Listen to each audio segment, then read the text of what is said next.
Kalau saya mundur nanti orang pikir, tuh kan kalau perempuan akan gitu. Jadi waktu itu tuh mempertanyakannya udah level yang Tuhan gimana sih gitu. Yang pertama mungkin Tuhan bercanda nih gitu. Yang kedua, Tuhan kok gitu sih. Yang hari ini saya lakukan tuh saya menunjukkan sisi. Mungkin saya nggak mungkin tunjukkan di komisi. Thank you again Mbak Mary for letting me menunjukkan sisi lain dari saya. Ketika disergap itu bayangannya udah mati, udah nggak akan selamat. Kurang lebih 7-8 tahun, 7 tahun menjadi wartawan. Dan yang orang ingat tuh Sandranya. Apakah Mbak Mary mau jadi politisi atau mau masuk ke politik gitu?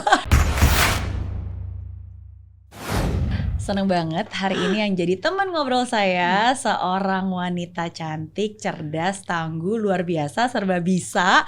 Pokoknya banyak banget. Ya Rabbal Alamin, doa lagi bulan Ramadan. Amin ya. Ketua Komisi 1 DPR RI Mbak Mutia Hafid. Thank you Mbak, aku juga senang banget.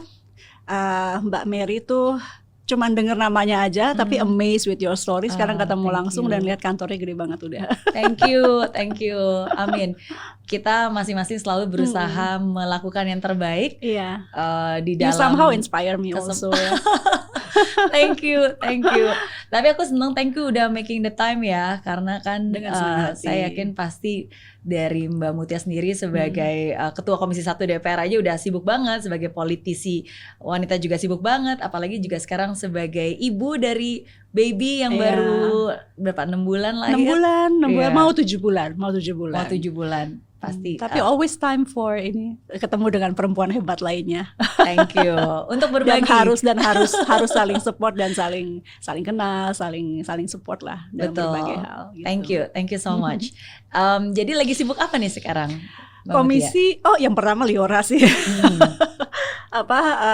Anak saya namanya Liora, dia udah hampir 7 bulan dan kesibukan saya sekarang yang utama ya around her karena masih baru 6 bulan ya, jadi baru belajar empasi, 6 atau 7 bulan belajar empasi dan lain-lain gitu.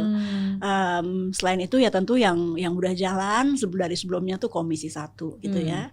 Itu selain kerja gitu, I really put my heart into it and I think we all should seperti Mbak Mary juga, karena aku di DPR udah 3 periode dan hampir selalu di Komisi 1 kecuali ketika ada rotasi pergantian sementara gitu.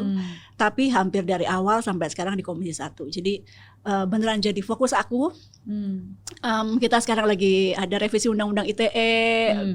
Penting banget buat teman-teman yang mungkin berkreasi di bidang digital gitu ya. Kemudian juga ada isu-isu lain di Papua, isu-isu pertahanan lainnya. Jiwa saya Komisi 1 tuh bidangnya tuh Mbak, ada pertahanan, ada luar negeri, ada intelijen, ada keamanan laut, ada TVRI, RRI, kemudian ada yang paling dekat dengan saya informasi. Jadi ada Kemkominfo misalnya salah satu mitra dari kami. Jadi itu sangat dekat dengan saya. Jadi saya sih kayaknya ya nggak tahu ya. Tapi saya udah nyaman sebetulnya di Komisi 1. Oke. Apa yang ada di belakangan ada di pikiran Mbak Mutia? So many things. Cuman ya tadi aku bilang Liora salah satu concern utama Komisi 1, kedua. Kemudian diet ketiga. Udah 6 bulan belum turun-turun. Diet tuh jadi salah satu yang mengganggu dari sekian banyak urusan penting, tapi aduh diet harus kurus lagi gitu. Karena aku kan orangnya pengennya aktif, lincah gitu. Jadi betul. Itu satu. Kemudian apalagi ya? Tapi biasanya kalau dengan ASI itu kan cara teralami untuk menurunkan berat. Tapi kok belum ini ya, belum kembali ke biasa gitu. Ya aku ASI juga. Apa ya Mbak yang lainnya? Itu sih paling ya 3 ya suami tentu ya, dia jadi bapak baru juga, jadi harus kita fokuskan juga mempersiapkan beliau jadi seorang bapak baru gitu. Politik pemilu itu saya rasa semua politisi ya menjadikan ini salah satu isu yang harus dipikirkan dengan amat cermat, karena kan tahun depan. Iya, betul. Terus kita masih menunggu apakah terbuka tertutup, meskipun Golkar sudah mengatakan kita inginnya terbuka gitu. Tapi mencermati menjelang pemilu 2024 ini menarik. Saya rasa bagi tidak hanya politisi tapi bagi kita semua di tahun 2023 ini. Gitu. Oke. Tapi hari ini saya nggak lagi mau ngobrol banyak politik. tentang politik, tapi lebih bahas tentang sisi Mbak Mutia sebagai ibu yang baru aja melahirkan Liora, karena proses untuk bisa menjadi seorang ibu dan sekarang punya bayi itu sangat-sangat panjang, and it's amazing how much you have benar-benar berjuang untuk bisa mendapatkan anak kan. Oh my God, berapa tahun ya? 8 tahun kurang lebih ya, dari kami nikah kan di 2014 awal gitu. Jadi ya sejak itu usaha, mulai dari yang masuk akal sampai yang gak masuk akal. Yang gak masuk akal kayak gimana? Ya katanya kalau dipijit gini bisa ini, terus dipukul-pukul pakai palu. Bukan dengan segala hormat saya ya, mungkin ada orang yang juga berjuang, tapi bagi saya tuh bukan hal yang biasa. Saya kan karena saya engineering seperti Mbak Diana juga, semua tuh harus dijelasin secara ilmiah gitu. Jadi ada hal-hal yang nggak ilmiah tuh yang secara ilmiah saya sulit terima, tapi saya lakuin juga gitu. Kayak ya itu kakinya dipukulin palu, terus macam-macam ya. Tapi aku lakuin juga dan with no regrets ya, karena itu pengalaman yang kemudian menguatkan aku ketika harus menjalani proses-proses lainnya yang memang lebih panjang, sakit, lama, sakit fisik, batin juga ya, karena aku kan sempat gagal ya 2 kali keguguran. Yang pertama keguguran kembar, kedua keguguran tunggal gitu. Jadi panjang setelah berapa banget. bulan itu? Sebelum 3 bulan sih, memang menjelang 3 bulan. Jadi memang kan katanya 3 bulan first trimester yang harus dijaga, dan udah dengar detak jantungnya soalnya. Jadi waktu itu semuanya tuh dokternya juga bilang ini detaknya kuat kok Bu, jadi ini kuat nih anak ibu gitu. Tapi ternyata keguguran, dan yang waktu yang kembar tuh kegugurannya satu-satu, jadi satu dulu, terus ada satu, saya udah bayangin ya, udah ketakutan karena kita baru kehilangan satu yang keguguran kembar itu, terus yang masih ada satu lagi ini aku harus jaga, tapi di saat yang bersamaan kan emosional banget gitu. Terus akhirnya nyusul juga jadi 2 tuh. Kemudian coba lagi setelah sekian lama, hamil lagi, kemudian keguguran lagi gitu, sampai akhirnya bayangin ketika Liora tuh jadi setiap hari itu ada ketakutan itu, karena ngalamin 3 kali kehilangan anak ya gitu. Jadi setiap hari, atau kalau ada flek dikit, sebenarnya kan flek wajar ya, tapi setiap ada flek sedikit aja saya langsung rumah sakit gitu, atau langsung stres gitu, karena pernah mengalami itu. Tapi alhamdulillah sekarang udah lahir sehat, anaknya lucu, iya. Setelah 10 kali mencoba. Kurang lebih karena kalinya tuh nggak sampai, jadi nggak sampai full cycle sampai selesai gitu. Ada yang baru misalnya diambil telurnya, digabungkan dengan sperma, kemudian dia nggak jadi satu embrio yang bagus gitu, gagal. Ada yang sebetulnya sudah jadi embrio, terus kita lakukan tes lagi, karena di kehamilan Liora ini si dokternya tuh mau ngetes semuanya. Jadi sampai di tes DNA, makanya kita udah tahu dia perempuan sebelum lahiran, karena sudah tes DNA. Karena sebelumnya ketahuan bahwa salah satu masalahnya adalah di kromosom gitu. Jadi dicek semua kromosomnya. Ada yang bagus, ada yang enggak gitu, ada yang udah bagus banget ya. Laki-laki tuh saya ingat, ini grade-nya udah paling tinggi, terus dia kromosomnya semua normal, terus laki-laki, suami saya senang banget waktu itu, terus ditanam, kemudian ternyata tidak terjadi kehamilan gitu. Tapi ternyata ketika Liora juga kita happy banget itu. Ini udah akhirnya gender apa segala macam kita udah nggak penting gendernya, udah gak penting. Yang penting kita sehat, punya anak yang sehat gitu. Iya, gitu. Iya. Wow, it's amazing. Apa yang membuat Mbak Mutia tetap selalu hopeful dan terus mencoba Karena saya yakin dalam prosesnya banyak orang yang setelah keguguran sekali atau mungkin kedua kali. Aku sempat ngerasa itu loh Mbak, yang waktu awal kok Tuhan, jadi mempertanyakan Tuhan tuh sempat tuh.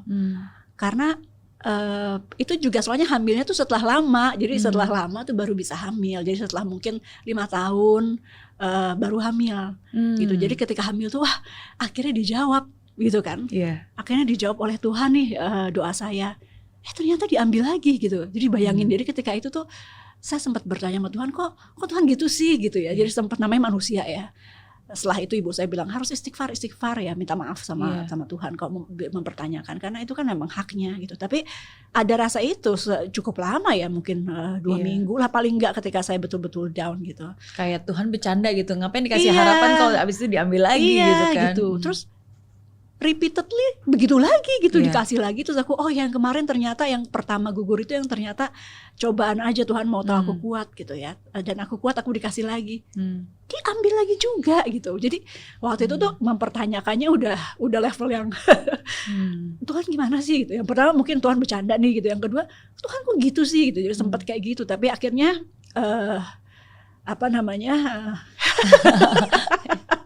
bentar ya, istighfar lagi. Ibu bilang pokoknya nggak boleh gitu, nggak boleh buruk sangka gitu, pasti dikasih yang terbaik pada waktu yang terbaik. Jadi ibu saya satu, terus suami saya tuh nggak habis pikir dia kenapa yakin banget gitu. Jadi saya waktu itu udah harus terima ya, mungkin kita nggak dikaruniai anak gitu, tapi dia enggak, kita pasti dikasih kok, pasti gitu. Dia yakin banget. Oke. Gitu. Jadi dari orang-orang terdekat kita sih Mbak, sama mungkin karakter dari aku dilahirkan juga ada itunya sih. Menurut teman-temannya emang kan karakter lo kuat gitu katanya ya, mungkin tapi waktu itu aku nggak ngerasa kuat ya, ngerasa lemah banget. Cuman ya coba lagi gitu. Dan Tuhan baik. Iya gitu. Buktinya bisa melahirkan semua dengan sehat, ibu dan anak sehat, padahal di usia melahirkannya pun juga udah 44 tahun. Iya. Dan di akhir memang saya juga agak ya sudahlah, Tuhan akan berikan yang terbaik, dapat atau enggak. Jadi memang kita nggak boleh maksa ya Mbak ya, bahwa kalau terbaik itu pasti aku dikasih anak gitu. Kayaknya di situ masalah aku yang di pertama kedua setelah aku refleksi. Jadi udah kalau tuh kita yakin Allah yang terbaik, Tuhan yang terbaik, Allah yang putusin aja gitu. Jadi emang yang ketiga ini aku lebih tenang gitu, dan ternyata malah berhasil. Gitu. Iya, pasti kehadiran Liora mengubah seorang Mutia Hafid. Apa yang berbeda dan apa yang masih sama? Pertama jam tidur ya. itu yang berbeda. Jam tidur ya, berbeda banget ya. Tapi selain hal-hal fisik seperti rutinitas yang berubah ya, tentu ada tanggung jawab yang lebih besar. Dulu aku tuh workaholic banget ya. Jadi aku rasa tanggung jawab terbesar aku terhadap kerjaan aku, bukan karir ya, tapi kerjaan gitu loh. Dari waktu aku jadi wartawan tuh kayak gitu Mbak. Tapi ketika ini dia selain kerjaan itu ada titipan yang lebih amanah, yang lebih harus aku perhatikan gitu. Tanpa mengurangi tentu rutinitas di kerjaan ya, tapi ini ada hal lain dalam hidup yang harus aku jalankan amanahnya gitu, yaitu membesarkan Liora dengan baik gitu. Jadi pemahaman itulah yang mengubah aku mungkin dalam keseharian ya, dalam pendekatan apapun yang aku lakukan dalam kesibukan saya setelah kelahiran Liora gitu. Iya, lebih sering di rumah juga. Karena dia lahir deket-deket tahun politik. Tapi yang pertama tuh jadinya dua-duanya aku lebih membuat waktu untuk pulang ke rumah lebih cepat. Tapi Lioranya juga make time untuk nemenin aku gitu. Jadi aku paksa ya. Maksudnya it has to work bersama gitu, kita harus kerja sama. Jadi setuju. Lioranya juga harus nemenin ibunya. Dari waktu itu masih 2 minggu, sebentar aja ke kantor karena keketuaan aku harus ada yang surat yang aku harus baca, tanda tangan dan lain-lain gitu. Jadi sebentar terus balik lagi. Jadi dia udah biasa tuh dengan orang banyak, dengan kantor gitu. Ketika saya harus ada rapat penting yang nggak bisa ditinggal, yang jadwalnya nggak cuma, kalau di DPR kan nggak cuma tergantung saya gitu ya. Dia juga harus ikut, dan dia harus ikut karena waktu itu ASI eksklusif kan. Ini kan sekarang udah empati, tapi waktu itu kan salah satu yang saya mau jalankan itu karena saya tahu usia saya nggak muda. Jadi Lioranya harus kuat, just in case terjadi sesuatu dengan kita yang usianya udah nggak muda, saya dan suami gitu. Liora harus bisa gitu. Jadi ya, dan salah satu yang nguatin tuh ASI gitu. Jadi pokoknya gimana caranya kita bikin supaya harus ASI eksklusif. Gitu. Oke. Gitu. Jadi ya kemana-mana ikut meskipun dengan hujatan. Ya ada teman-teman yang kok tega banget sih anaknya dibawa Waktu awal-awal tuh memang postpartum di awal-awal tuh stres banget ya Mbak Mary yang udah lebih tahu, udah lebih pengalaman, tapi I wasn't prepared for that gitu. Jadi aku nggak nyangka tekanannya segitu. Pertama kitanya secara mental gitu yang memang ya naik turun ya moodnya. Kedua orang semua ngomentarin ya atau perasaan aku gitu. Jadi yang bawa salah. Ada aja yang bilang kenapa sih kok tega banget anaknya dibawa, dia harus minum ASI gitu. Ini gitu. Jadi gitu ya dari lingkungan, dari teman, dari keluarga gitu. Tapi ya itu bentuk cinta mereka sih sebetulnya. Cuman waktu awal-awal aku sempat yang gitu agak overwhelmed, tapi oke sih. Habis itu aku lihat positifnya bahwa semuanya tuh justru sayang sama Liora gitu. Setuju. Ya apapun juga yang kita lakukan mungkin komentar itu menjadi salah satu bentuk sayangnya atau mungkin concernnya gitu. Tapi ya pintar-pintarnya kita sebagai ibunya untuk bisa memilih. Yang penting apa yang saya sepakatin sama suami berdua, karena di awal pun juga gitu. Waktu itu kan anak pertama 2 anak saya dua-duanya lahirnya di Singapura dan ketika anak pertama kita juga waktu itu benar-benar nggak mau pakai asisten rumah tangga, pembantu babysitter, jadi ngurusin semua sendiri, masih idealis lah. Jadi sometimes memang kita bawa juga gitu. Cuman ya at the end of the day yang paling penting kan apa yang kita sepakati berdua dengan suami, kita tahu apa yang terbaik juga buat anak. Thank you Mbak for sharing. Sama-sama. Sama-sama. Itu yang berubah. Kalau yang nggak berubah dari seorang Mutia Hafid? Udah yang lainnya nggak ada yang berubah itu.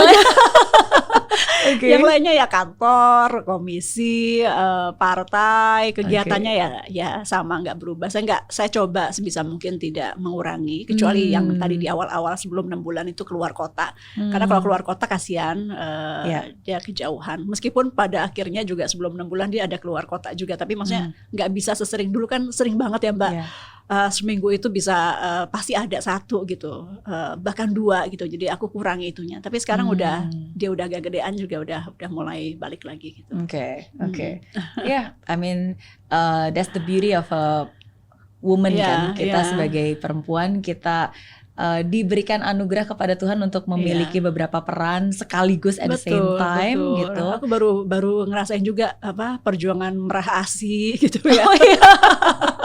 Oh my God, kuat banget ya ibu-ibu kita ini yang memang para pejuang ASI juga gitu. Karena di tengah waktu yang singkat itu aku ngerasa banget tuh untuk ASI aja, untuk merah tuh saya harus alokasikan dalam waktu 1 hari itu paling nggak 4 jam. Karena berapa kali harus di ini kan. Jadi dan harus relax juga. Dan harus relax. Jadi di tengah stresnya politik harus tetap coba relax. Terus deh gitu harus tetap seneng gitu.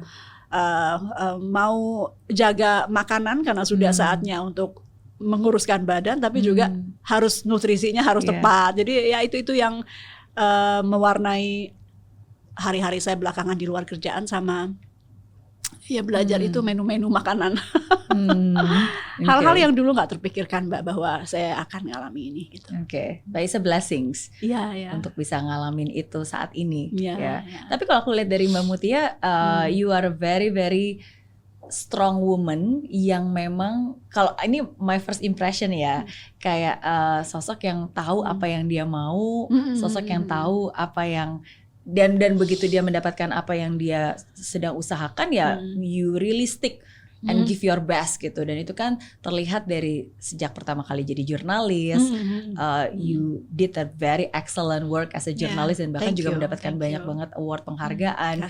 Dan sekarang pun juga konsisten ketika harus berpindah ke dunia politik, 3 periode terus menerus konsisten di partai yang sama gitu kan, dan terus berkontribusi di situ apapun juga roles-nya gitu. Jadi ya aku melihat konsistensi terhadap pilihan itu menjadi satu hal yang menjadi core value-nya Mbak Mutia sih. Iya, aku percaya banget sebagaimana aku lihat cerita Mbak Mary ya. Saya rasa kita sepakat bahwa konsistensi itu penting.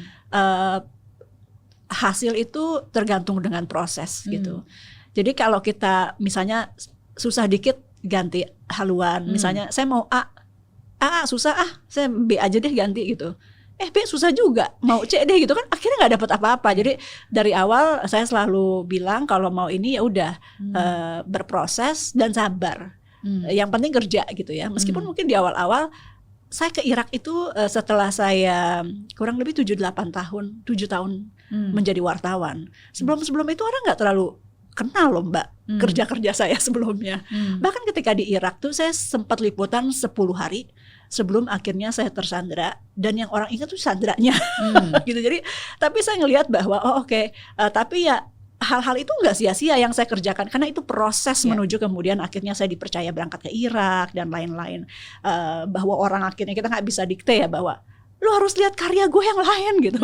Bukan cuma waktu di Irak, kan nggak bisa. Tapi bahwa Allah Tuhan kasih hasil setelah proses yang begitu panjang. Ya orang nggak tahu itu, tapi kita tahu itu gitu. Jadi itu, dan dari situ saya selalu makin yakin bahwa jadi kalau saya mau sesuatu jalanin serius, dan maksudnya ketika serius belum dapet ya ketika punya anak juga kan gitu. Jalanin gitu. Waktu di Australia juga seperti itu sih. Aku ada di masa sulit. Kita lagi krismon, jadi beasiswa aku dari Pak Habibie dipotong di tengah jalan Mbak.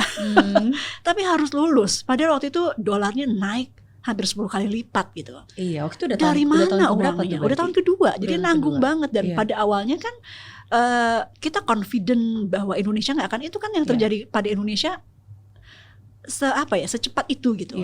Jadi kita nggak kebayang bahwa akan ini. Jadi orang tua saya nggak punya tabungan yang cukup untuk nyelesain sekolah saya gitu. Dan saya hampir pulang gitu, karena ayah tuh udah dengan suara agak nangis bilang, saya mohon maaf, kita nggak mampu gitu. Dia takut, ya dia bukan takut, tapi ya namanya orang tua ya, itu kegagalan mungkin bagi dia.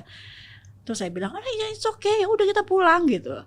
Tapi terus kerusuhan Mei, ayah saya dosen, jadi ayah saya tuh juga kaget banget. Ayah saya backgroundnya dosen, tapi di Unhas Makassar. Tapi ketika itu sudah kerja di Jakarta, tapi sebelumnya all his life dia tuh dosen di Jakarta, jadi konsultan di Bank Indonesia. Jadi ketika dia lihat kampus berdarah, itu bagi dia tuh kayak nggak pernah kebayang terjadi. Jadi dia bilang, oke, jangan pulang, dia bilang gitu. Waduh, gimana dong jadinya? Kita at all cost, kamu harus di sana. Saya kerja, kamu juga kerja. Jadi kata ayah saya udah nggak ada soalnya. Jadi akhirnya udah kerja. Saya tuh manja banget Mbak dulu. Saya anak paling kecil soalnya.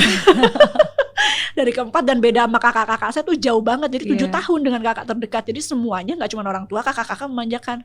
Terus harus kerja gitu kan ya. Ketika itu belum biasa ya orang kerja masih kuliah.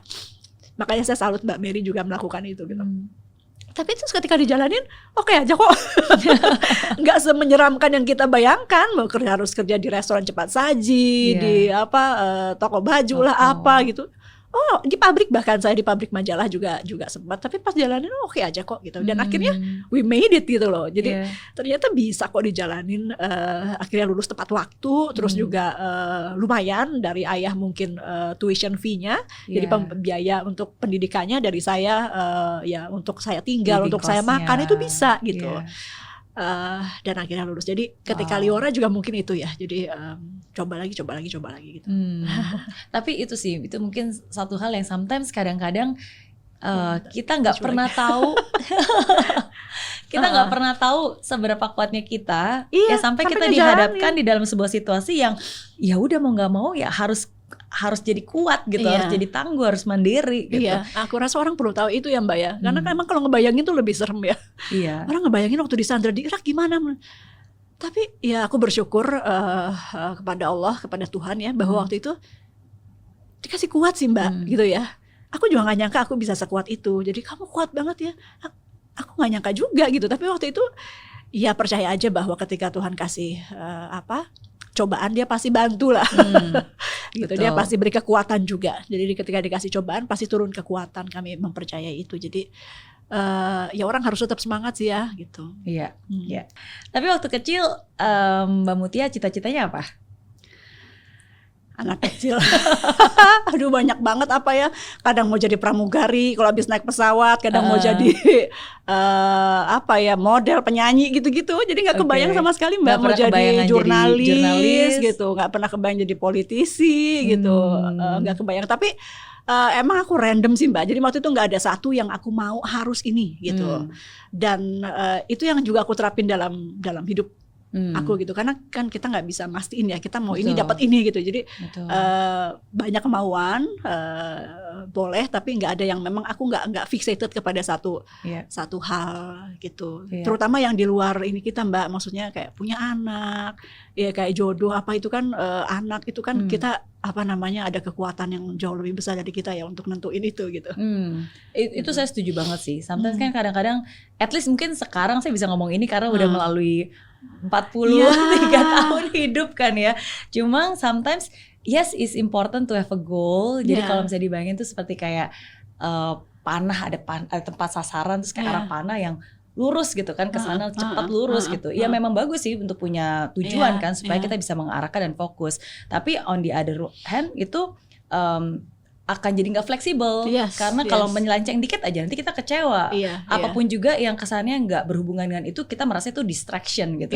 Dan itu kalau kita nggak bisa manage well, itu akan menjadi beban banget gitu. Pokoknya harus lurus, cara ini seperti ini, harusnya seperti ini. Di luar itu akan membuat kita kecewa dan nggak bahagia. Itu kan bahaya ya kalau kita nggak bisa. Padahal distraction itu kadang-kadang petunjuk-petunjuk dari Allah, dari Tuhan.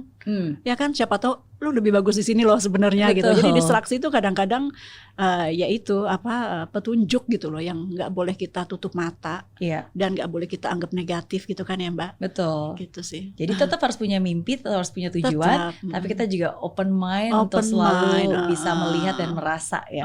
Itu salah satu bentuk bahwa kita menyadari keberadaan kita sebagai manusia sih Mbak. Bahwa kita tuh punya keterbatasan, ada kekuatan yang lebih besar gitu ya. Jadi saya yakin Mbak Mary bisa begitu karena juga merasa sebagai manusia kan, sebesar apapun kita ya kita tetap kecil ya gitu. Jadi ya itu memberi ruang juga. Kitanya sebagai manusia harus punya goal, tapi kita memberi ruang juga kepada hal-hal lain yang di luar kemampuan kita gitu. Dan itu penting ya sebagai manusia ya. Ya karena takutnya kalau enggak stres loh. Setuju, itu setuju banget. Dan aku happy ketika Mbak Mutia bilang tentang ruang ya. Karena menurut saya itu penting. Apapun kepercayaan kita kan selalu bilang kita percaya bahwa Yang Maha Kuasa bisa bekerja gitu kan. Dan dia bisa mengatur. Cuma gimana dia bisa bekerja kalau kita nggak pernah kasih ruang untuk dia bekerja gitu. Kita pengennya oke, ini semua saya ngatur, saya nyetir seperti ini gitu kan. Kita nggak ngasih dia ruang, ya gimana dia bisa bekerja dan melakukan bagiannya. Kalau ruangnya aja nggak kita kasih ke dia gitu kan. Itu kan kayak kita angkuh ya Mbak ya. Kita angkuh kalau kita nggak kasih ruang. Ini the greatest power gitu loh Mbak ya. Terus kita nggak kasih ruang, kita ngerasa kita paling besar apa gimana gitu. Nah, aku merasa kadang kita suka termasuk kitanya, kita juga aku sering ngingetin diri aku sendiri, karena kan tadi kan kita very goal oriented ya Mbak Mary juga, cuman kadang-kadang kita harus ngingetin dan diingetin sama suami, diingetin sama suami atau lingkungan bahwa nggak apa-apa, lo harus kasih ruang itu. Saya sepakat. Betul. Kalau ibaratnya ini at least apa yang aku simpulkan ya untuk hidup aku juga, yes kita harus firm terhadap faith kita, apa yang kita yakini, tapi kita juga harus fleksibel terhadap expectation-nya. Karena kalau bagikan kayak tali atau mungkin kayu gitu ya. Kalau kita nggak fleksibel bisa patah gitu. Jadi kita harus bisa fleksibel terhadap kemungkinannya dan tetap meyakini hasil akhirnya selalu baik sesuai dengan apa yang dia anggap baik untuk kita. Sama banget. Gitu. Sama banget sama yang aku pikir Mbak. Iya. Tapi kalau dari Mbak Mutia sendiri, apa nih masa-masa paling stres yang pernah dialami dalam hidup? Aku tuh aku udah gak ada dua orang tua Mbak. Nah kehilangan, ini bukan membandingkan ya, tapi ketika kehilangan ayah itu karena akunya juga mungkin gak ready. Ibu saya meninggal cancer. Saya ada waktu 1,5 tahun, meskipun ya tetap sedih luar biasa, tapi ada waktu 1,5 tahun untuk mempersiapkan diri dan mempersiapkan juga ibu saya gitu, bahwa dia pergi dengan baik gitu. Tapi ketika ayah, dia kena serangan jantung. Dan aku waktu itu masih umur berapa ya, 20-an, belum nikah gitu ya. Dan kematian tuh bagi saya waktu itu gak kepikir gitu Mbak. Jadi kalau sekarang kan yang seusia kita juga udah ada teman yang kita dengar wafat dan lain-lain, tapi waktu itu tuh belum gitu, karena masih muda teman-teman. Jadi kematian tuh bagi saya sesuatu yang masih jauh gitu, bagi saya maupun keluarga ketika itu. Terus ayah saya tiba-tiba, dan karena kaget karena serangan jantung, memang sempat sakit, tapi sakitnya tuh sakit gangguan perut aja gitu. Ternyata dari situ kan gangguan perut, terus 2 hari tiba-tiba udah nggak ada gitu. Dan saya nggak lihat waktu nggak ada, waktu ibu saya lihat. Jadi itu yang buat saya waktu itu dek gitu, dan kayak gini ya rasanya kehilangan semua yang I took for granted. Jadi dulu tuh kehadiran ayah saya anggap kan namanya juga anak, ada orang tuanya gitu.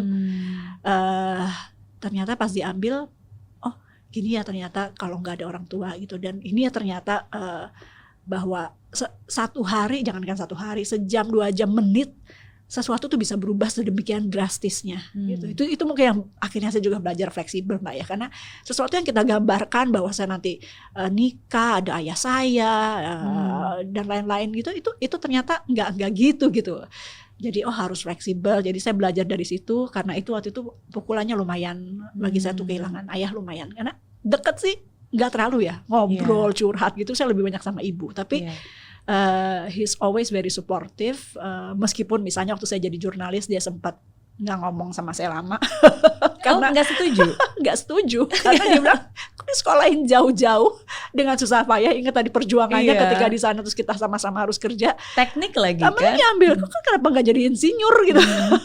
Kenapa nggak kerja sebagai di profesi di bidang teknik. Tapi akhirnya nerima. Jadi meskipun gitu, nah ini yang saya selalu ingat. Jadi ayah saya tuh ternyata meskipun nggak ngomong sama saya, terus nggak setuju awalnya saya jadi jurnalis, dia selalu nonton kalau dia di rumah semua siaran saya gitu loh. Ibu saya yang akhirnya saya tahu sendiri gitu bahwa dia nonton. Dulu saya sempat siaran tengah malam, Mbak, waktu jadi pertama-tama baru tuh biasa diberi Metro. Proses yang cukup keras.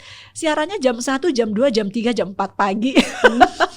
Dan dia akan bangun nonton gitu. Jadi itu sih kedekatan itu yang meskipun kita nggak banyak bicara gitu, tapi aku sangat kehilangan gitu ketika itu. Iya. Gitu. Ya kadang cara orang tua untuk menunjukkan rasa sayangnya berbeda ya. Karena nggak semua diucapkan dengan kata-kata. Dan yang bikin susah juga ini, Mbak, penyesalan sih. Jadi kenapa aku stres itu karena penyesalan yang saya selalu berantem gitu. Maksudnya urusan kerja apa, saya nggak tahu bahwa ayah saya yaitu nonton tengah malam baru tahu setelahnya. Kemudian penyesalan aja karena kurang waktu untuk kemudian membalas segala kebaikan gitu. Padahal tadi saya sampaikan kita sama-sama, saya lulus kuliah tuh kita sama-sama berjibaku dengan luar biasa sampai saya lulus. Setelah itu kok kayaknya saya belum thank him enough gitu. Itu sudah pergi gitu. Gitu. Kenapa sih sedih semua yang ditanya Mbak Mary? Atau akunya yang lagi melankolis?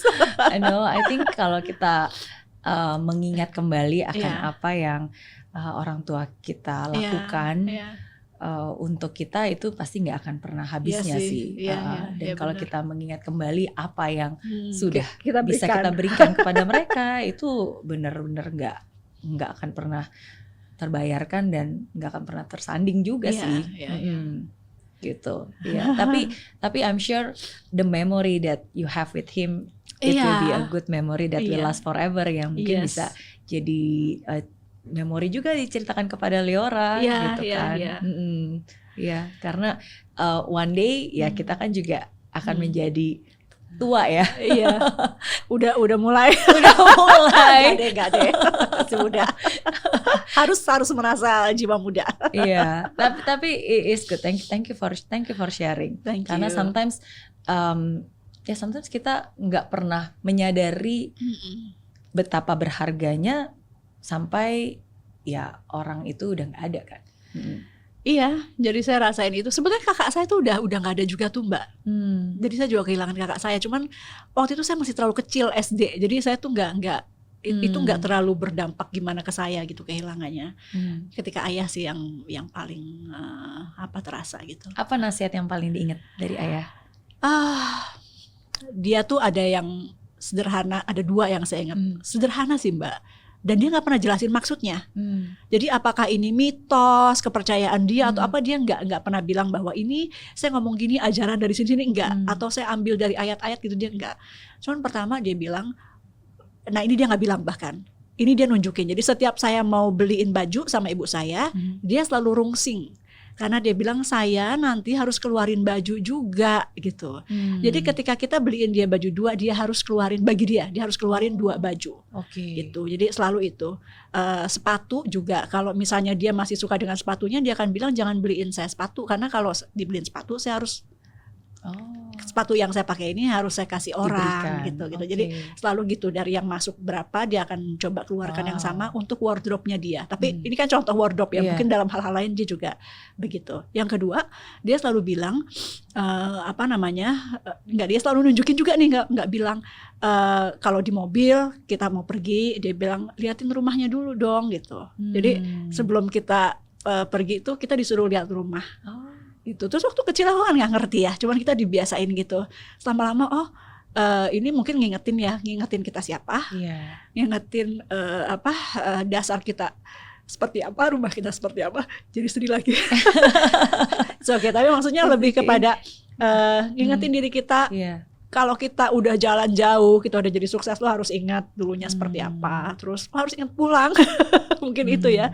Meskipun dia gak pernah cerita ini supaya kamu nanti ingat. Enggak, cuman lihat atap rumah kita, dilihatin dulu sebelum jalan gitu. Yang aku ya lakukan sampai saat ini gitu. Wow. Gitu. Thank you for sharing. Thank you for sharing. Saya yakin banyak banget ajaran-ajaran baik yang diucapkan maupun ditunjukkan dari ibu, dari ayah yang akhirnya membentuk Mbak Mutia seperti sekarang ini.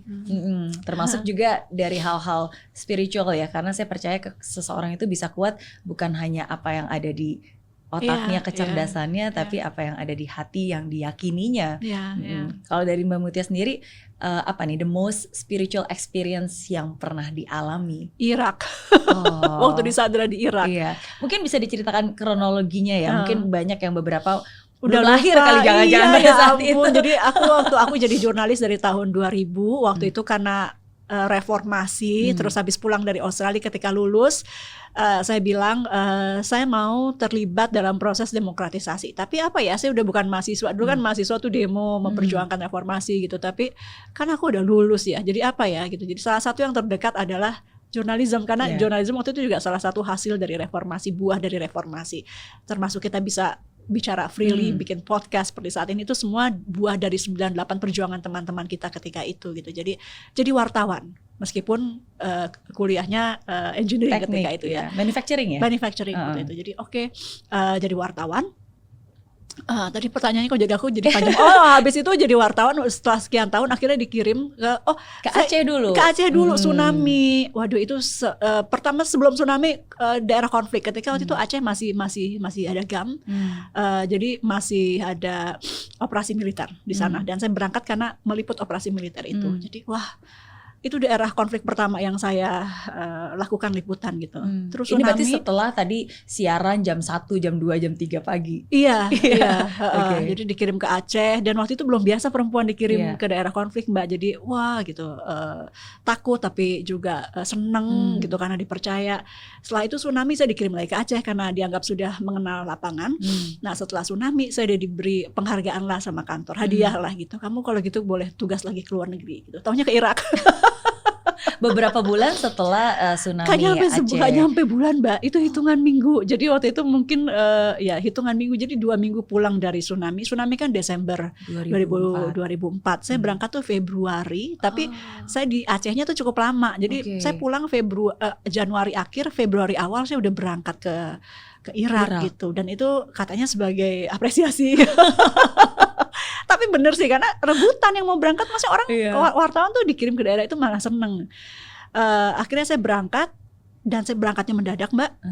Karena waktu itu juga kantor mutusin harus segera berangkat, mau pemilu di sana. Jadi dan diputusinnya agak mendadak sehingga harus berangkat malam ini gitu. Terus bisa visa on arrival di Jordan, nanti kamu urus dari Jordan gimana caranya kamu masuk ke Irak. Pokoknya sekarang berangkat dulu katanya gitu. Takutnya takut ditutup, karena kalau eskalasi menambah kan nanti bordersnya ditutup lagi, wartawan nggak bisa masuk. Jadi harus berangkat sekarang. Ibu saya tuh luar biasa, ayah saya udah nggak ada ketika itu. Ibu saya luar biasa. Saya bilangin, Ma, saya mau berangkat ke Irak. Kaget dong dia, tapi saya nggak kasih ruang untuk kaget terlalu banyak. Berangkatnya malam ini, please help me. Gitu. Jadi dia akhirnya nggak sempat marah kan, yang harus disiapin ya di sana agak dingin, harus ini akhirnya udah dia yang bantu nyiapin semua. Udah berangkat nyampe sana, liputan lah 10 hari dengan suasana yang ya kita nggak, mudah-mudahan kita nggak pernah melihat kondisi seperti itu di Indonesia gitu ya. Tapi itu juga jadi sebagai politisi itu pegangan saya. Kita nggak boleh sampai kayak gitu. Makanya saya di pertahanan juga ada kedekatan dengan isu pertahanan karena nggak boleh Indonesia masuk sampai kondisi seperti itu gitu, nggak boleh. Dan orang waktu Irak tuh nggak ada yang nyangka Mbak, Irak dulu negara yang indah gitu. Jadi kita nggak boleh lengah nih Indonesia bahwa negara kita indah, aman, makmur, semuanya santun. Kita nggak, kalau kita nggak jaga bisa terjadi. Sebagaimana Irak yang ketika itu sangat indah dan lain-lain bisa terjadi hal itu. Nah, jadi liputan itu selama 10 hari liputan pemilu, wawancara KPU-nya di sana, wawancara partai-partai gitu. Orang-orang udah mulai lihat sih, wah keren gitu ya liputan di sana. Saya sering sekali bacain berita juga tentang wartawan yang disandra. Nggak kebayang dong jadi salah satunya. Jadi paling kalau baca berita itu, kasihan banget ya tuh wartawan ini. Saya ingat yang terakhir sebelum saya tuh Itali, perempuan juga. Kasihan banget ya tuh wartawan Itali disandra gitu. Nggak ada bayangan sebersit pun. Ini tadi yang saya sampaikan bahwa ada hal-hal yang kita tuh nggak akan kebayang terus terjadi dan harus siap aja ketika terjadi gitu. Tiba-tiba itu nggak nyampe hitungan minggu kita disandra juga gitu. Dan itu yang ya itu tadi saya bilang, hal-hal yang kita nggak nyangka bisa terjadi, hal-hal yang kita rencanakan, kita bayangkan bisa tidak terjadi. Terus waktu itu saya udah siap, dan waktu itu nggak lama dari ayah saya meninggal, jadi baru beberapa bulan dari ayah saya meninggal. Jadi saya pikir dulu kan ada ya orang lama, orang dulu tuh suka bilang, biasanya kalau meninggal suka ada yang ngajak gitu orang terdekatnya. Jadi saya sempat mikir kayak gitu Mbak, aduh aku apa diajak sama ayahku ya gitu. Karena ketika disergap itu bayangannya udah mati, udah nggak akan selamat gitu kan. Mereka nyergap pakai senjata. Kenapa tiba-tiba disergap? Kan berhenti di pom bensin. Terus kita udah mau pulang, terus kantor bilang diperpanjang deh gitu, balik lagi ke Irak. Jadi kita udah sampai Jordan, masuk ke Irak laginya itu yang kita disandra. Terus dibilang gitu bahwa mau liputan waktu itu 10 Muharram, jadi kita diminta balik. Pas di jalanan berhenti di pom bensin penyergapan. Saya lagi tidur waktu itu karena saya sering tidur kalau di jalan gitu ya. Memang waktu itu caranya membagi waktu ya kalau di jalanan tidur gitu sebagai wartawan. Jadi saya bangun-bangun kaget kok ada orang teriak-teriak, terus mobil udah ini drivernya panik. Terus kameramen yang sama saya juga waktu itu, Mut bangun, suruh kasih paspor. Katanya, kok kasih paspor kayaknya udah lewat imigrasi, saya bilang gitu. Udah, terus tiba-tiba udah cepet banget Mbak, ada orang masuk 2 ditutup pakai sorban gitu, cuman kelihatan matanya, terus mereka bawa senjata. Wah udah deh, saya udah mikir udah kaki itu kayak udah nggak nginjek, terus mata saya ditutup. Jadi setelah mereka masuk kita dililit supaya nggak tahu jalannya ya. Ternyata habis itu saya baru tahu ketika disandra, supaya kita nggak tahu jalannya. Tapi ketika itu kan saya pikir mau ditembak dari belakang, ya kan Mbak? Kan biasa orang kalau ditembak ditutup dulu matanya. Bawa senjata kan? Bawa senjata dan mereka ke belakang. Jadi kita di tengah, mobilnya itu 3 baris gitu ya. Mereka ngejaga di belakang, 2 orang bawa senjata taruh di sini. Apa nggak kita mikirnya mau dibunuh? Tapi ternyata untuk memastikan bahwa kita nggak gerak, kita nggak teriak minta tolong dan lain-lain. Ketika itu kan kita nggak tahu, terus disuruh ndongak gitu. Saya mulai ada harapan ketika kok nggak ditembak-tembak. Jadi udah belok kiri kanan ini mau dibawa kemana ya, kok nggak ditembak-tembak? Aduh, ditembak di ini kali ya, mungkin karena masih perkotaan kan, kita diambil di perkotaan. Tapi mulai ada tuh sedikit harapan, kayaknya nggak ditembak nih. Kalau nggak ditembak apa ya? Jadi mikir Mbak, tetap mikir dan ya syukurnya saya bersyukur sekali lagi kepada Allah Tuhan Yang Maha Esa bahwa ketika itu kita emang dalam segala kondisi harus coba mikir meskipun panik gitu ya. Jadi saya mikir opsi-opsi lain. Sandra mungkin ya gitu. Opsi kedua adalah dia mungkin akan taruh kita di jalan, dia ambil semua barang, nggak dibunuh tapi barang kita semua diambil atau apa gitu. Tapi lama-lama terus setelah 2 jam itu, dan kenapa saya apal, meskipun takut banget tapi sebelum ditutup mata saya lihat jam, supaya saya tahu berapa jauh saya dibawa gitu ya. Kalau misalnya memang dibawa gitu. Udah akhirnya setelah 2 jam tuh kurang lebih, dan tadinya kan pikir bisa kabur ya, jadi sempat saya apalin kiri karena lama-lama kok banyak banget ya, saya udah nggak hafal, udah pasrah, habis itu udah pasrah. Tadinya mikir kan kalau bisa lari saya harus tahu lari kemana, kan gurun Mbak, nggak ada jalanan gitu, gurun, jadi kan susah ngapalinnya. Udah dibawa, terus ada gua, pas kita dibuka matanya, oh ini Sandra. Gitu. Jadi saya udah, oh ini Sandra nih, dia mau minta apa nih, langsung mikir gitu kan. Saya sama Budianto ngomong dengan segala bahasa yang kita bisa. Driver yang kita sewa itu bisa bahasa Inggris dikit, makanya kita sewa, jadi dia jadi translator. Meskipun saya nggak yakin apa yang saya sampaikan disampaikan kembali ke penyandera itu, karena dia kan takut kalau saya agak keras dikit dia nggak nyampein. Saya akhirnya coba memberanikan diri, bilang Indonesia tuh Indonesia tuh dukung Irak, kita punya sejarah yang baik, kita nggak dukung invasi Amerika ke Irak, kenapa kami ditangkap gitu. Bolak-balik itu yang kita sampaikan. Tolonglah kami habis tsunami. Kamu mau minta apa? Mau minta ransom gitu kan? Karena saya tahu, karena sebagai wartawan saya tahu biasanya di Sandra juga minta tebusan. Kamu minta tebusan. Negara saya tuh baru kehilangan ratusan ribu orang habis tsunami, dan tsunami itu kan mendunia ya. Jadi mereka tahu ketika kita dengar tsunami, oh ini orang dari Indonesia gitu.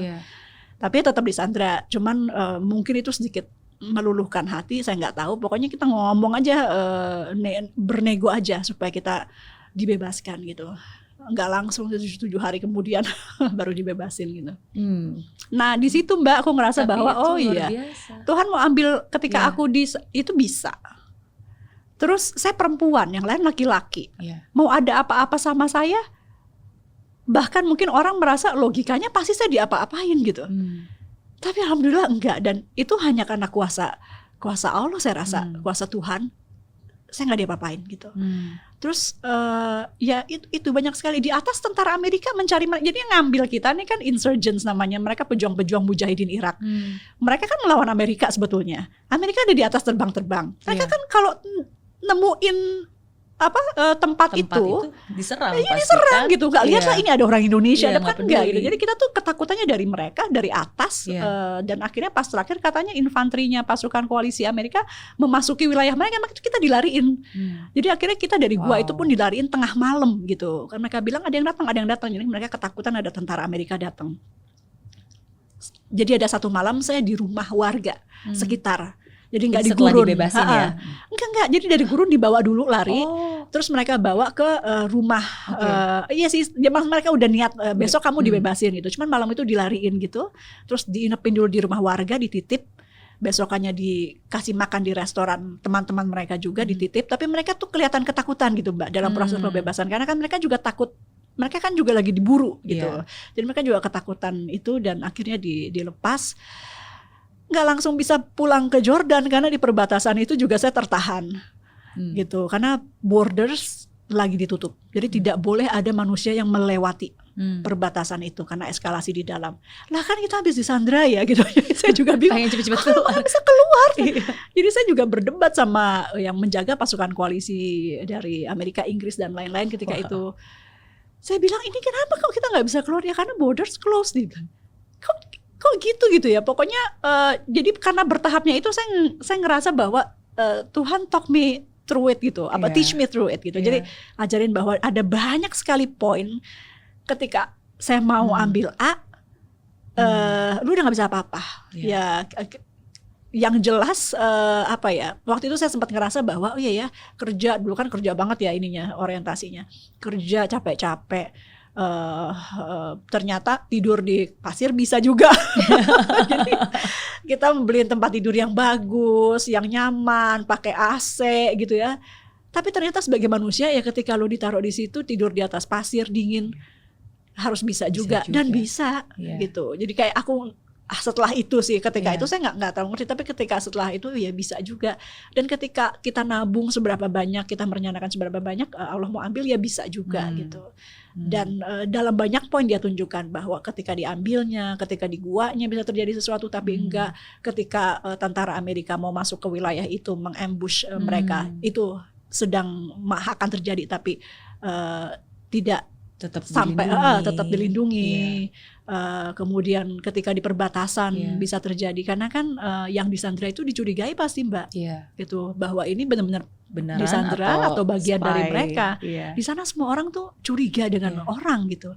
Jadi bahwa tentara di sana juga tidak memperlakukan kita kasar, tidak mengambil kita, tidak menginterogasi kita, itu juga meskipun mereka nggak buka bordernya sampai saya harus nginep, tapi itu juga saya anggap bahwa oh ya gini gitu. Iya, it's amazing sih, karena kalau misalnya kita pernah lihat cuplikannya pun juga bener-bener Mbak Mutia sama partner waktu itu Budianto, dan itu ada orang senjata kayak di film-film aja gitu, di Sandera pakai senjata. Dia jadi pemret sekarang. Dia istiqomah tuh tetap di jalannya sebagai jurnalis tuh, dan dia ya itu berproses dan dia akhirnya sampai ke posisi pemret. Iya Mbak, luar biasa sih. Jadi makanya nggak terbayang di situ, kerasa kecil banget ya. Tapi tetap setelah sekian tahun dalam perjalanan itu, kita manusia harus tetap diingetin gitu bahwa kamu pernah gitu loh. Jadi thank you for reminding me gitu. Kadang-kadang saya lupa dan mulai merasa bahwa ya hidup bisa begini. Oh enggak, dulu kamu pernah diselamatkan loh. Itu yang saya senang Mbak Ariana juga angkat itu gitu. Iya. Nggak semua orang dapat second chance, tapi at least dengan sharing Mbak Mutia itu mengingatkan kita semua bahwa ya kita nggak sendiri sih. Ketika kita ditempatkan di dalam satu tempat, kita tetap dijaga lah. Ya, dan mungkin memang saat itu ada banyak hal yang dibukakan, membuka mata dan pikiran Mbak Mutia juga gitu, dan cerdas banget gitu, sampai kepikiran ngelihat jam lah segala macam. And sometimes mungkin yang paling penting adalah even though waktu itu you are a victim dari persandaraan, tapi you don't have a victim mindset, makanya masih tetap nggak pasrah gitu, diusahakan gitu, bilang negosiasi, pokoknya cari cara. Basically it's not the end until it's really the end kan. Itu kan it's your saya ngerasa tanggung jawab kita kepada diri sendiri untuk nyelamatin diri kita ya Mbak ya kita usaha. Kalaupun misalnya nggak dikasih ya sudah. Jadi waktu itu dua saya ngerasanya ya kalau misalnya mati pun, saya sempat kepikir loh Mbak, bahwa kan aku belum punya anak, aku belum nikah gitu. Jadi bebannya nggak banyak gitu. Terus ayah baru meninggal, jadi mungkin aku diminta nyusul gitu. Jadi ya udahlah ya, saya kasihan sama Budianto karena anaknya masih kecil, istrinya lagi hamil. Jadi aduh, ini anak orang harus selamat. Kasihan, dia banyak banget tanggung jawabnya. Saya sih nggak ada tanggung jawab ketika itu. Punya pacar baru putus ya kayak gitu loh. Waktu itu kan mikirnya masih kayak gitu, masih muda. Jadi ya udahlah gitu ya. Bahwa ya nggak, tetap takut, tapi maksudnya oh iya kan. Terus saya lihat Budianto, dia tiap malam soalnya buka foto istrinya gitu sama anaknya. Kan saya terenyuh Mbak lihat itu gitu. Jadi aduh ya kita harus selamat nih. Jadi ya udah, ketika mereka bilang nanti lu dibebasin kok, kalian akan dibebasin, terus nggak dibebas-bebasin, ya saya tanya kenapa kok kita belum dibebasin. Tentu menunjukkan bahwa ya dia juga heran sih, kok ini berani anaknya. Cuman maksudnya dengan itu mungkin mereka juga sadar bahwa kita memperjuangkan hidup kita gitu loh. Saya sampaikan, sebagaimana kalian memperjuangkan hidup kalian merasa dijajah kan, sama kita juga gitu. Kalian nyulik kita sama seperti apa yang kalian lawan. Kalian katanya melawan ketika Amerika masuk dan lain-lain, melawan ini negeri kalian. Saya harus kembali ke keluarga saya gitu. Jadi mereka yang pertama kali memberitahu dengan keterbatasan bahasa, tapi saya ngerti ketika mereka bilang ada Umi television, dia bilang gitu. Ada ibu kamu di TV, dia bilang gitu. Itu ketika ibu saya melakukan pleading, permintaan permohonan gitu. Jadi waktu itu negara memang presiden bicara, terus dari tim penyelamatan itu membuat juga video dari ibu saya dan keluarga saya meminta, dan ada tokoh-tokoh agama dari berbagai agama juga waktu itu yang bicara. Nah tapi yang mereka ingat itu Umi television, dia bilang gitu. Saya nangis-nangisnya Mbak, karena pertama kita tuh nggak tahu bahwa ini berita yang ramai, dibuang kita nggak tahu, dan semua alat komunikasi kan mereka ambil. Terus yang kedua, jadi kita tuh sebagai anak tuh yang kita lakukan tuh mempengaruhi orang tua ya. Saya selalu merasa bahwa selama saya nggak repotin, saya melakukan ini sendiri, saya nggak menyusahkan, udah saya jalanin dulu, saya gitu selalu. Tapi ketika ternyata namanya hubungan anak orang tua itu, ketika saya disandera, ya ini kerjaan saya melakukan sendiri, tapi kan dampaknya ke ibu saya ketika itu menjadi rame, dan ibu saya sempat amat sangat stres gitu. Pasti rumah saya penuh dengan wartawan berhari-hari gitu kan. Ya itu juga pelajaran bahwa kita meskipun merasa independen sebagai manusia, kita harus ingat bahwa apapun yang kita lakuin ya dampaknya juga terhadap keluarga gitu. Itu sih. Apa asumsi tersalah yang orang pernah punya terhadap sosok Mutia Hafid? Aku soalnya nggak tahu orang asumsinya apa terhadap saya ya Mbak. Apa ya? Aku bingung. Mungkin kuat gitu. Apa aku bingung jadi karena aku nunjukin sekarang aja aku nunjukin aku banyak nangisnya. Padahal orang ngerasa kuat. Jadi maksudku kuat itu bukan given gitu loh.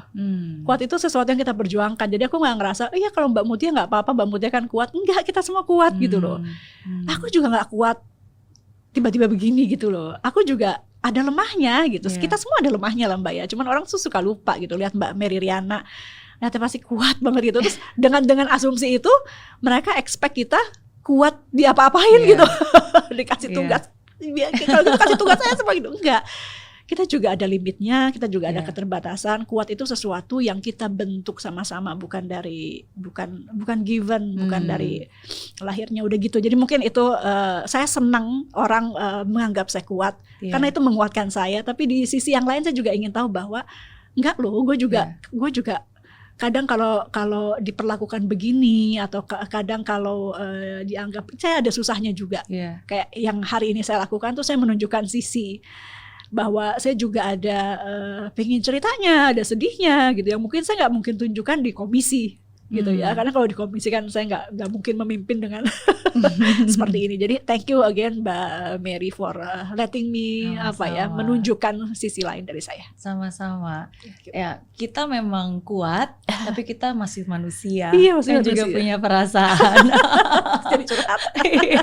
Tapi itu satu hal sih ya. Aku juga bersyukur bisa ada sosok perempuan, misalnya di pemerintahan, apalagi di Komisi 1 DPR. Aku pernah ngelihat salah satu video di mana Mbak Mutia waktu itu lagi memimpin rapat sebagai pemimpin Komisi 1 DPR gitu kan. Pemimpin rapat kan sometimes kadang-kadang banyak orang mau ngomong kiri kanan, interupsi segala, bahkan kadang-kadang nggak perlu minta izin, justru mereka saling ngomong sendiri gitu kan. Sometimes kadang-kadang seperti itu ya. Cuma tapi dengan adanya sosok Mbak Mutia, at least di video itu, di momen itu aku ngelihat you are just very elegan, sabar, dan memberikan kesempatan untuk semua orang tetap mengemukakan pendapatnya gitu.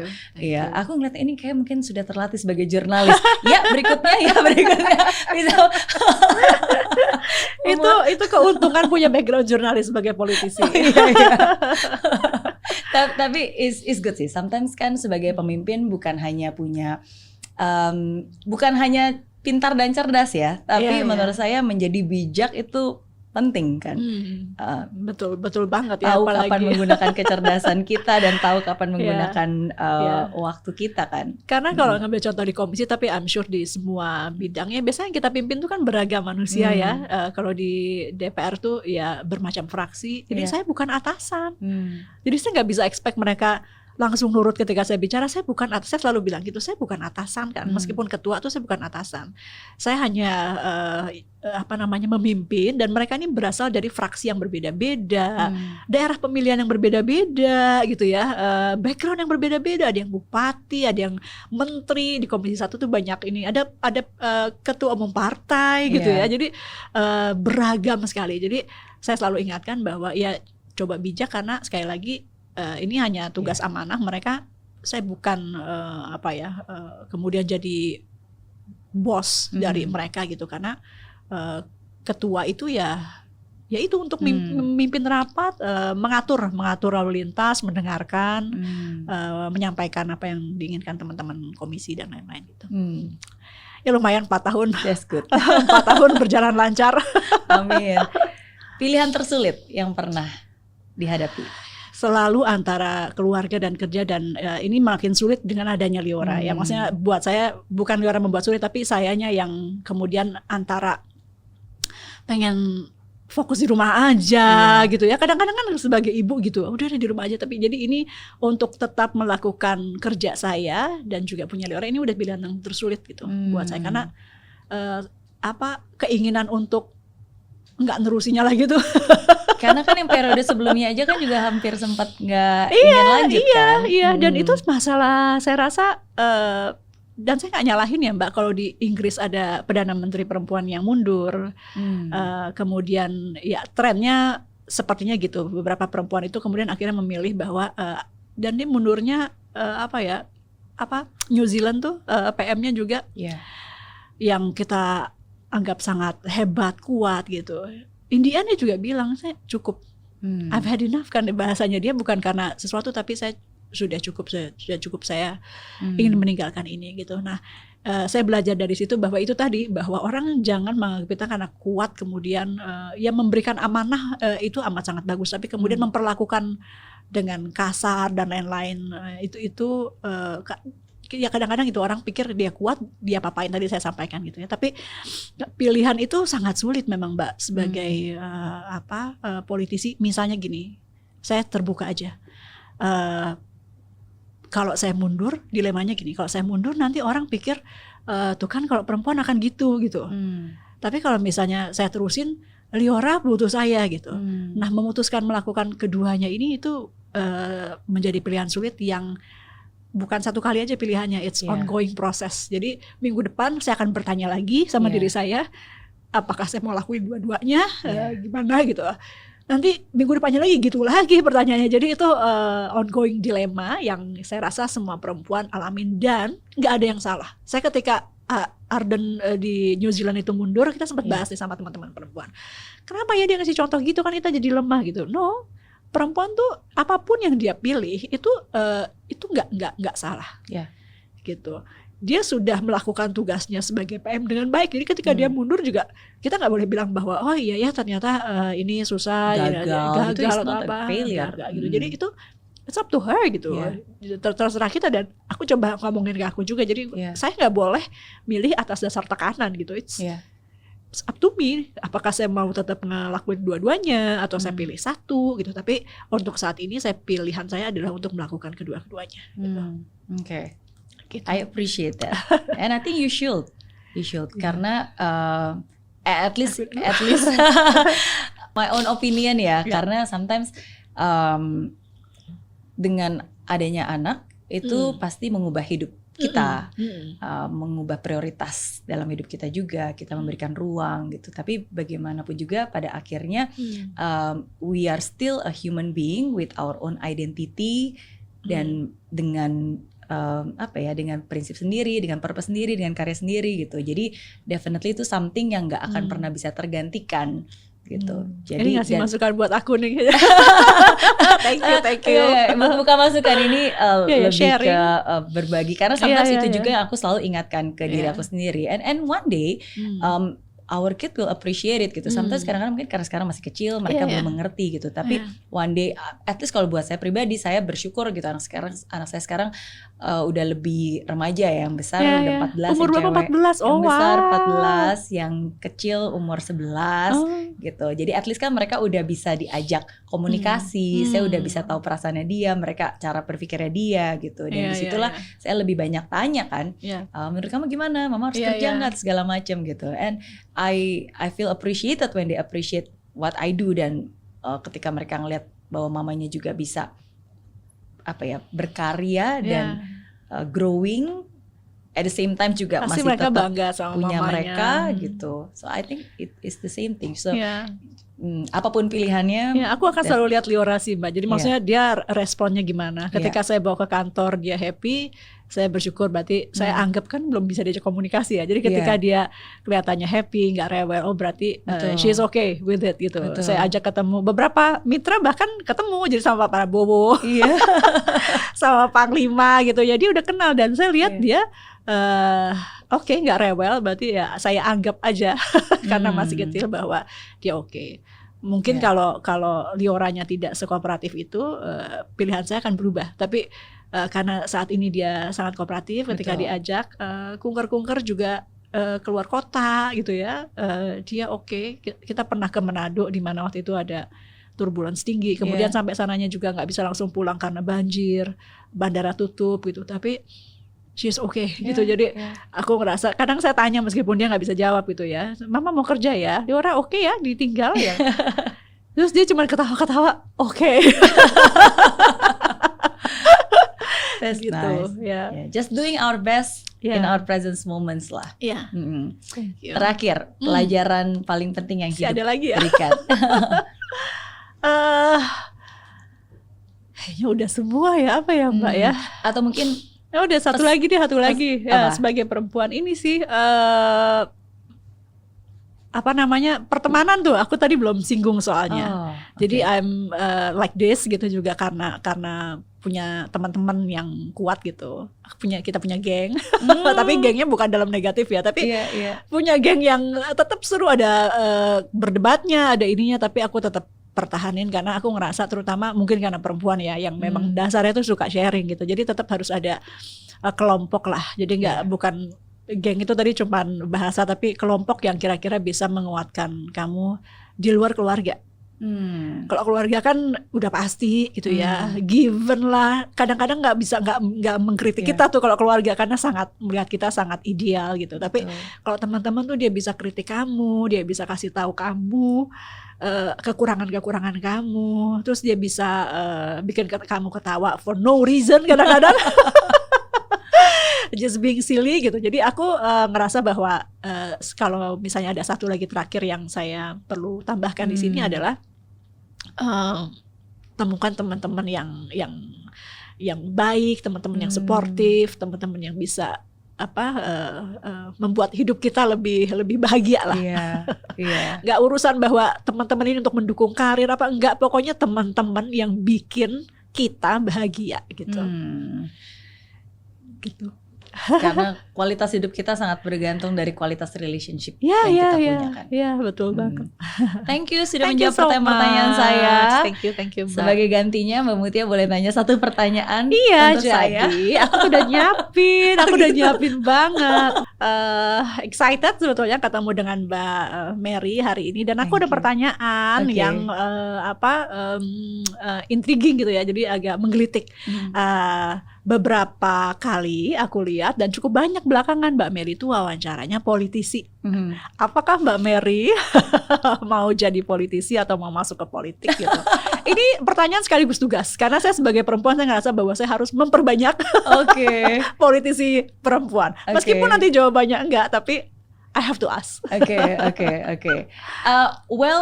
Terus terang sebenarnya politik itu dari dulu sesuatu hal yang dunia yang saya hindari. Dalam arti karena saya nggak mengerti dunianya, dan saya pikir ya udah setiap orang ada dunia masing-masing gitu kan. Tapi saya seiring dengan berjalan waktu saya mulai punya banyak sahabat-sahabat yang memang di dunia politik. Ya, contohnya beberapa yang memang diundang ke sini itu bukan karena saya lagi ingin ke dunia politik, tapi karena kebetulan mereka juga adalah sahabat-sahabat yang di dunia politik yang memang bisa bertukar pikiran gitu. Dan bukan hanya yang hadir di sini aja ya, banyak juga sahabat-sahabat lainnya pun juga yang mereka di dunia politik gitu. Dan saya melihat bahwa bagaimanapun juga kalau kita bisa ingin berdampak di Indonesia, ada banyak cara. Satu secara profesional, tapi juga salah satunya sebagai dunia politik. Saat ini saya nggak pernah berpikir untuk terjun ke dunia politik praktis, karena saya merasa bahwa bakat yang saya punya, minat yang saya punya sudah bisa saya salurkan lewat wadah yang saya lakukan sekarang gitu, secara profesional gitu. Tapi saya selalu percaya di hidup ini never say no. Karena kadang-kadang ketika saya bilang saya nggak suka sashimi itu makanan yang paling saya nggak suka zaman dulu, tapi sekarang saya jadi suka sashimi gitu kan. Jadi dan kita tadi sepakat harus ada ruang untuk kekuatan di luar kita bekerja. Buat saya simple, yang penting saya bisa berguna dan berdampak. Dan kalaupun memang ada tempat contohnya di mana saya merasa bahwa saya bisa berkontribusi di situ dan memang expertise saya bisa berguna, apapun bentuknya, apapun wadahnya, why not gitu. Jadi orang tuh kadang dilihat dari interestnya. Aku bukan bilang bahwa Mbak ngundang-ngundang karena ada intensi gitu ya, mau ya gitu ya. Jadi maksudnya udah direncanain dulu baru ngundang-ngundang politisi. Enggak, tapi aku ngelihatnya bahwa ini boleh ya kan penilaian. Oh iya, boleh. Jadi bahwa our interest sometimes show atau nunjukin arahnya.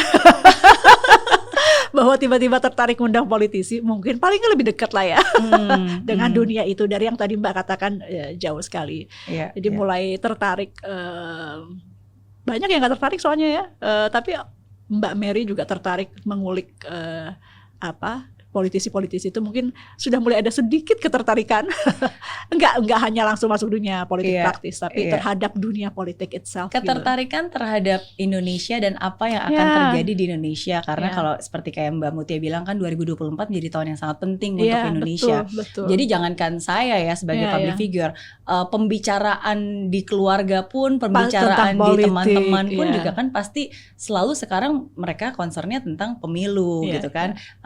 Seperti apa nih, gimana, bahkan kalau misalnya saya ngeliat di podcast atau di survei kan, wah siapa di sini, siapa nanti dicalon, siapa partner dengan siapa, nanti gimana kebijakannya, apa yang akan terjadi gitu. Jadi menurut saya itu akan menjadi interest semua orang untuk bisa memilih pemimpin yang tepat dan apa namanya perwakilan rakyat yang tepat juga. Karena 2024 itu menurut saya menjadi tahun yang sangat penting sih untuk Indonesia bertumbuh dan berkembang gitu. Betul banget. Dan karena since memang saya udah kenal dengan beberapa sosok-sosok ini sebelumnya, kenapa nggak saya pengen tahu lebih banyak dan menggali pemikirannya gitu. Termasuk juga hari ini sebenarnya ketemu. Tapi kan nggak menutup ruang dari jawaban saya ya, nggak menutup bahwa mungkin aja bisa, siapa tahu. Come on, biar saya ada hopeful sedikit kalau dari sini. Gitu. Tapi it's okay, you don't have to answer. Tapi harapan kita tentu lebih banyak perempuan. Saya nggak maksa, tapi it's part of my job juga untuk ngajak perempuan mudah-mudahan mau at least mengamati dari dekat, which you already did ya. Jadi udah mulai mengamati sangat dengan sangat cermat menurut saya dan baik. Thank you. Emang menurut Mbak Mutia saya cocok di dunia politik? Kayaknya saya kurang belum punya ketangguhan. Jadi gini ya, politik tuh ini boleh ya Pak, agak panjang, bukan nggak panjang sih, tapi maksudnya di luar konteks tadi. Politik tuh kenapa aku masuk politik? Juga diantaranya tuh karena ya pertama kan perempuan masih kurang dan lain-lain. Tapi karena profesi ini, politisi itu terbuka buat semua sih. Dan kita justru kayak di DPR tuh representasi, saya percaya banget representasi tuh harus dari beragam macam manusia. Misalnya jurnalis harus ada perwakilannya, dokter ada gitu ya. Terus kemudian jadi nggak semua orang yang memang dari dulu di politik, saya kan nggak. Terus udah gitu nggak semua pengusaha, kan banyak nih pengusaha-pengusaha atau kepala daerah. Jadi harus lebih beragam sehingga saya ngelihat bahwa setiap orang punya bakat itu gitu. Dan nggak harus ngambil politik. Saya sendiri waktu S2 baru ambil ilmu politik ketika saya udah di politik gitu. Jadi kita gitu deh.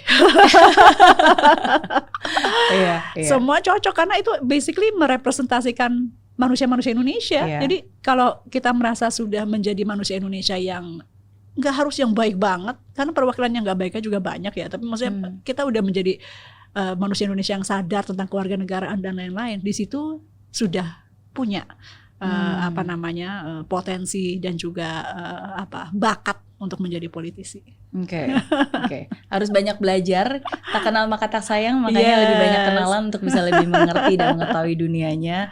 Tapi again, apapun itu, dimanapun tempatnya, kalau memang ada ruang di mana saya bisa berkontribusi, menggunakan benar-benar bakat dan talenta saya, dan itu sesuatu yang berguna dan berdampak, why not? Apapun itu profesinya ya. Karena sometimes kadang-kadang ketika saya melihat hidup berubah sih. Saya nggak pernah tahu bahwa saya akan ke Singapura gara-gara tahun 98. Ternyata bahkan kita 98 aja nggak kebayang ketika itu gitu. Terus ketika udah nyaman di Singapura, punya 2 anak di sana, saya juga nggak pernah kebayang bahwa balik hidup lagi. Dan Tuhan menempatkan saya kembali ke Indonesia gitu, dan memulai sesuatu yang sangat berbeda. Padahal di sana udah nyaman banget. Di sana udah nyaman, di sana bisnis keuangan. Sekarang di sini mulai bisnisnya di bidang pendidikan, kan jauh sekali berbeda gitu. Di negara yang berbeda juga gitu. Dan sekarang di usia 40 juga memulai sesuatu yang baru kan, sebagai investor, venture capital gitu. Jadi ya at the end of the day tergantung pemiliknya memberikan amanah apa kepada saya. I'm just open gitu. Good luck kita. Thank you. Thank you. Semoga menjawab pertanyaan ya. Menjawab. Karena nggak mungkin saya nanya on the spot, saya juga nggak expect langsung jawaban. Tapi at least ada harapan. So it's good enough for me. Thank you Mbak. Thank you. Sukses terus sekali lagi buat Mbak Mutia. Salam buat suami. Salam buat Liora. Buat keluarga. Tadinya mau ikut nih tapi next time. Thank you so much. Thank you. Tuhan berkati.